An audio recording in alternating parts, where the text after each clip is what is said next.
नमस्कार, कैसे हैं आप लोग। तो दीपाली फिल्म से बहुत ही प्यारा सा गीत छठ का गया है। बहुत ही मतलब आप सुनेंगे थोड़ा सा क्लिप हमेशा ये थोड़ा सा क्लिप हमेशा मैं जारी इसलिए करता हूँ ताकि लोग सुन सके और सुन के थोड़ा सा सर्च कर लें। नीतीश भैया के चौधरी बिहारी आप लोग जानते ही होंगे। और वो छठ का गीत बहुत ही प्यारा सा है, आप लोग को थोड़ा सा सुनाई है। जनवा की ओढ़नी, देखिए रंगदारी पे हमेशा टुन भैया गाते रहते हैं।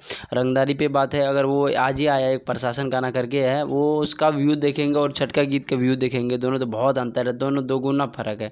पर वो रंगदारी वाला थोड़ा ज़्यादा चल गया और जो है छठ का गीत है वो थोड़ा कम व्यूज़ पा रहे।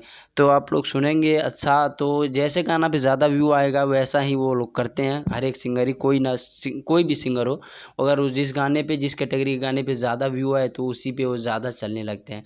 तो छठ के गीत पे अभी छठ बहुत टाइम है, आप लोग प्यार दीजिएगा तो और ही अच्छा गीत गाएगा, नहीं तो कम कर देगा। टुनटुन भैया का नया पहली बार छठ का गायन गीत आया भोजपुरी में, सबसे पहले अभी यही छोड़े हैं। आप लोग एक बार सुनिए। तब तक के लिए बाय, फिर मिलते हैं अगला वीडियो में, तब तक के लिए बाय।